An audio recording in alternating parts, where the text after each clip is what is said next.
What's up, kids? David here with Solid X Day, man. And in this video, I'd like to talk a little bit about, politics in our country, politics in the United States in 2019, and kind of what has something that has come to my attention, in watching the discourse, the civic discourse, of those lawmakers. That is the sum of our elected officials. Something that has come to my attention is this. It would seem that the Democratic Party, it would seem that the progressive left doesn't know how to share. I tell you what, man, in the course of my life, I have seen Republicans elected to office. I have seen Democrats elected to office. And that's just kind of how it is, man. It goes back and forth.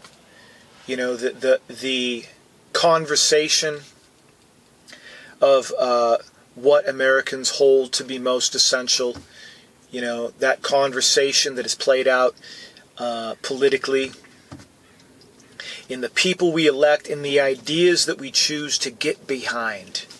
It's just how it is. It goes back and it goes forth. But it would seem to me that that the progressives, that the left in our country, have been slowly eroding at the foundations of patriotism, the foundations of the Constitution. I mean, is it not what the term progressive means? Does it not mean to progress away from, or to progress forward into something new, into something different, to move away from, really, to move away from those fundamental ideas? Oftentimes what we are told by the left is that the Constitution has outlived its time in our society, that it served a purpose. And yet we live in a modern age. We live in a new time. And a new time requires new ideas. A new time requires us to move away from those fundamental assertions drawn out in the Declaration of Independence and the Constitution of the United States of America. To move away from the founding principles. Of course, it is sort of a presumption, is it not? Is it not that they assume that living in a new time requires new ideas? It's a little bit of a novelty of language. Is it not? Do they not assume this assertion when they say such things? That a new time requires new ideas. Well, I would ask, what has changed?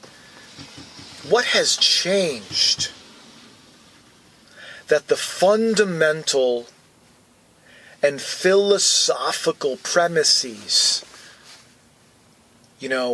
wrought into the groundwork of the Constitution and the Declaration of Independence? What has changed that these ideas are no longer applicable to the human condition? Because it is really a matter of the human condition that the philosophies of governance, belong. It is a conversation around the human condition. It is not a conversation around, what new products have been invented. It is not a conversation, around the modernization of our world, because humans are what humans have always been.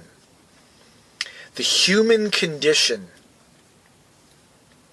is ever present One need not only but to look at history and see the condition of men played out in the issues of the day. Played out in the issues of the day. That human condition. And so, here is where the philosophy of our government is meant to address. Is it not? And yet, the progressives therefore assume, because we live in a new time, we need new ideas.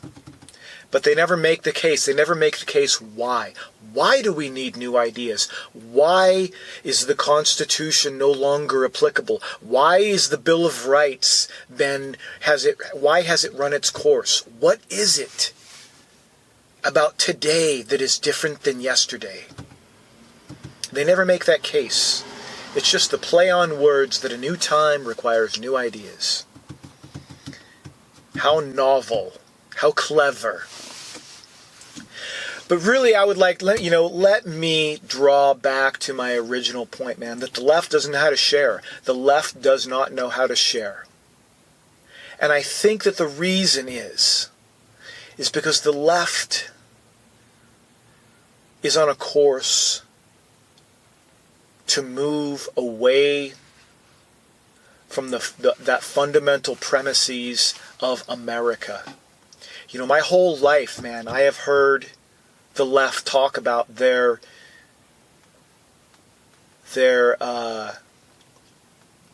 disregard, their hatred of America.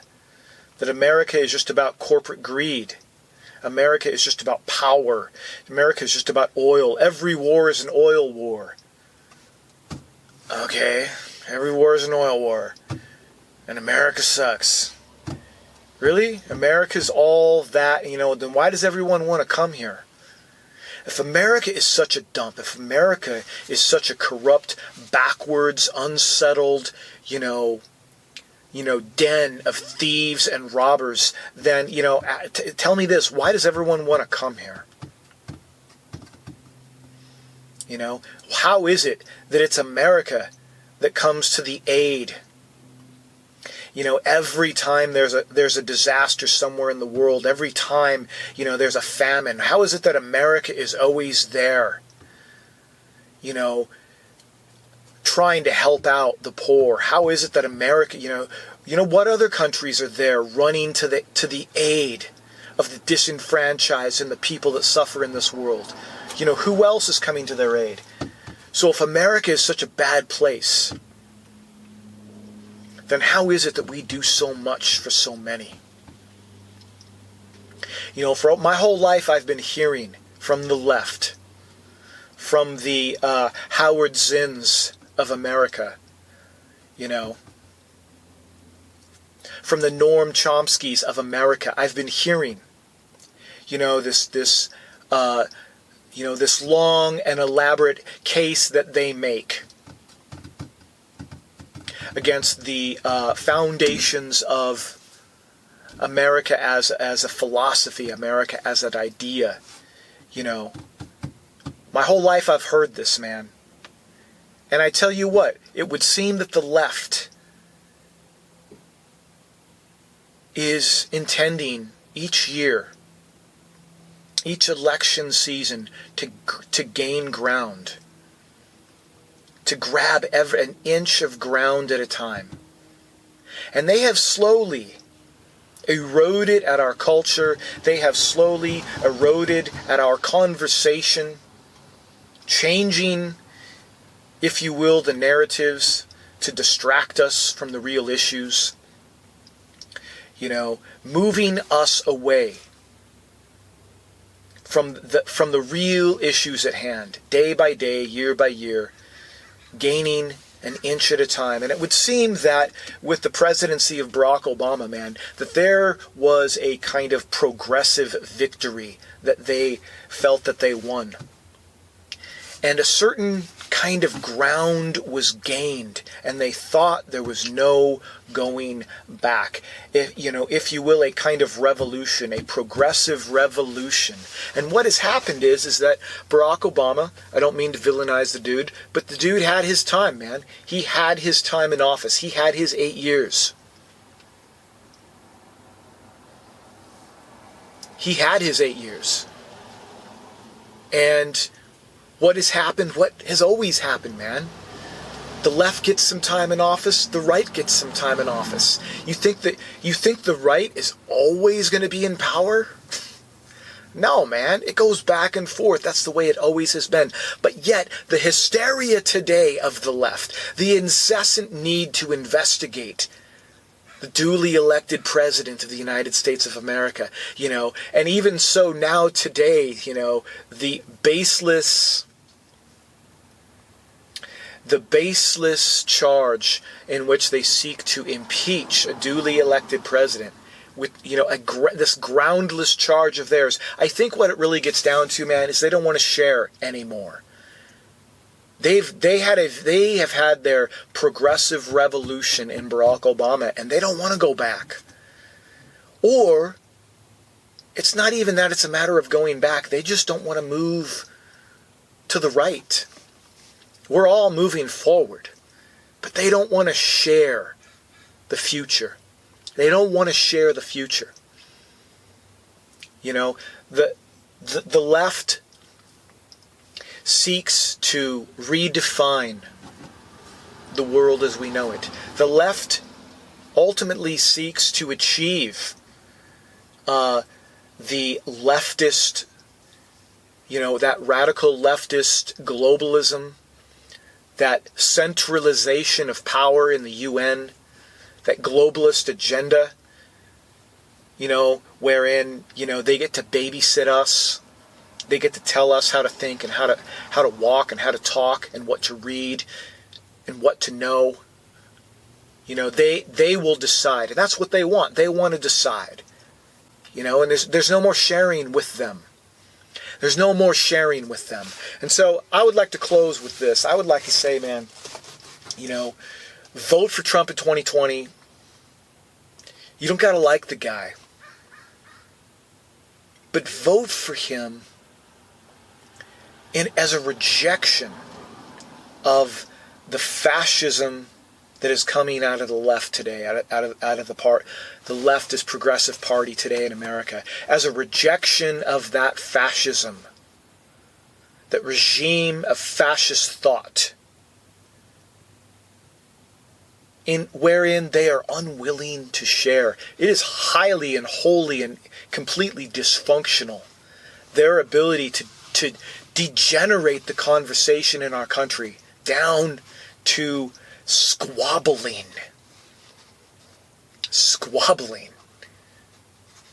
And we pay for this. We pay for these people to bicker and squabble and investigate. The Congress isn't supposed to investigate. Congress is supposed to legislate. They don't got time to legislate because they don't got time to share the house of ideas. They're not interested in sharing the house of ideas. They're not interested in discussion. They're interested in every inch of ground that they have gained and holding on to it come hell or high water. Holding on to every inch of ground. I hate to say this, man, but the left ultimately wants women to be able to abort their children after they're born. That's where they want to go. The left wants to eradicate all that once was the ground of normalcy in our country. They want to eradicate definitions of male and female. They want to eradicate definitions of ultimately, I think, is justice. They want to eradicate what is justice. They want to define what justice is. They want to define what gender is. They want to define what science is. They want to define what our scientific views ought to be. And if we disagree with them, they call us science deniers. That's not a conversation. That's not a discussion. That's absolutism. They will decide the definitions and terms, and there's no more sharing. There's no more sharing of ideas. There's no more discovering together, sharing in this experiment that is America. They want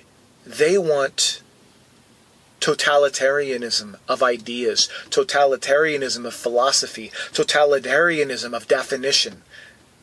They want a new and neo-fascist world government wherein they will decide, what is the norm. And no doubt it is atheistic, no doubt it is humanistic, no doubt it is a vision of the future where man decides for himself what is meaningful. There is no fundamental meaning. How dangerous is that? How dangerous is the road that they wish to take us down? Just the same idea. I think this is a great example. In transitioning, when you have these leftists, these progressive leftists, transitioning their children, reassigning the gender of their children and giving them hormone blockers at 5 and 6 years old and transitioning them, they're experimenting with our lives like mad scientists, like Dr. Frankenstein, experimenting, thinking to bring God down from the clouds and stick him in the casket of the past so that they can set their throne. They can set their throne above, that men will decide for themselves, and how dangerous is that? How dangerous is that? Is it Frankenstein's monster that they are making in our midst today with their fascist agenda, unwilling to give up any inch of ground? God forbid, they will never give up an inch of ground when it comes to abortion. It's only more liberality. It is only more opportunity they seek. They will never give up 1 week. If they can secure 30 weeks, then next it's going to be 36 weeks, right? They can never give up a day. You can never roll it back. Imagine, and let me close with this statement. Imagine if Roe versus Wade was rolled back. There would be blood in the streets. Buildings would burn in America. Cop cars would be turned over. It would be a riot. And for what? For the right to abort a child? When in the history of the world has that ever been considered a right? In the history of the world, murder has been murder. In the history of the world, adultery has been adultery. In the history of the world, theft has been theft. But when in the history of the world has it ever been imagined that a mother has the right to abort her child? And yet, if we were to roll that back tomorrow, there would be blood in the streets and the urban cores would burn. The riots would ensue, man. It would be insane. Because the left don't know how to share. The left don't know how to share. God bless. Take care, man. Like and subscribe. See you guys next time.